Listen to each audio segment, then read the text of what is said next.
Mettez en pratique la parole de Dieu. C'est le sujet dans lequel on va développer aujourd'hui dans cette vidéo.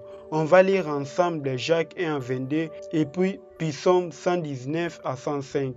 La Bible dit dans Jacques 1 à 22, mettez en pratique la parole et ne vous bornez pas à l'écouter en vous trompant vous-même par des faux raisonnements. Et puis Psaume 119, 105, la Bible dit, ta parole est une lampe à mes pieds et une lumière sur mon sentier. Oui, la parole de Dieu, c'est une lampe qui te montre le chemin. C'est une lumière qui éclaire ton avenir. Il est important dans la vie d'un enfant de Dieu de marcher dans la parole de Dieu, de marcher sur les principes de Dieu. Ne vous laissez pas seulement écouter. Oui, vous faites bien d'écouter la parole de Dieu. Vous faites bien d'écouter ce message. Vous faites bien d'écouter, de lire la parole de Dieu. Vous faites tellement bien, c'est tellement important. Mais ce qui est tellement plus important encore, c'est de mettre en pratique cette parole. Ce n'est pas seulement d'être là en train d'écouter les prédications. Ce n'est pas seulement d'être là en train de lire la Bible. Si vous ne mettez pas en pratique, à mettre en pratique ce que tu vas écouter, prêcher par les prédicateurs, à mettre en pratique ce que Dieu va te dire dans sa parole. C'est tellement important de marcher, oui, de marcher pas selon nous, de nous borner par des faux raisonnements, dans des choses que le monde influence en nous, mais de nous laisser conduire par la parole de Dieu, de nous laisser guider par la parole de Dieu, car la parole de Dieu est une lampe sur nos pieds. La parole de Dieu va te faire montrer les chemins à suivre, les chemins de l'avenir. Le monde a plein de malice, de convoitises. Ne nous laissons pas être conduits par la tendance de ce monde, mais laissez-vous conduire par la parole de Dieu. Laissez-vous conduire par les Écritures. Laissez-vous conduire par les préceptes de Dieu.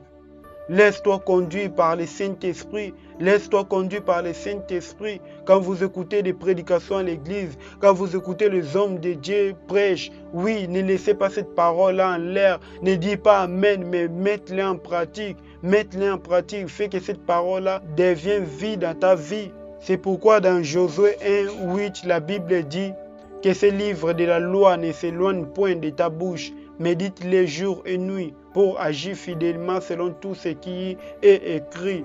Car c'est alors que tu auras du succès dans tes entreprises, c'est alors que tu réussiras.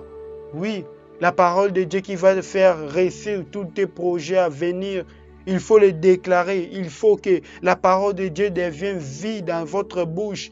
Partout tu vas partir, chaque chose que tu vas faire, il faut confesser la parole de Dieu. Devant les problèmes dans la vie, il faut confesser la parole de Dieu. Devant tout ce que tu vas faire, il faut confesser la parole de Dieu. Devant les péchés, il faut confesser la parole de Dieu. Il faut que la parole de Dieu devienne vie dans ta bouche. Il faut que la parole de Dieu prenne place dans ta vie. Oui, de les mettre ça en pratique, d'exécuter les préceptes de Dieu, d'exécuter la parole de Dieu. Dieu parle d'une manière, d'une autre. Dieu peut te parler à travers une prédication. Dieu peut te parler dans sa parole. Dieu peut te parler dans une voix audible. Ne laissez pas seulement cette parole-là en l'air, mais de le mettre ça en pratique. Quand Dieu dit de faire quelque chose, il faut le faire. Même si tu ne trouves pas les moyens pour le faire, tu trouveras toujours les solutions, car le Saint-Esprit est là avec toi. Le Saint-Esprit est là pour te guider, pour te montrer le chemin, pour te rappeler ce que tu as oublié. C'est ça que Dieu veut de nous.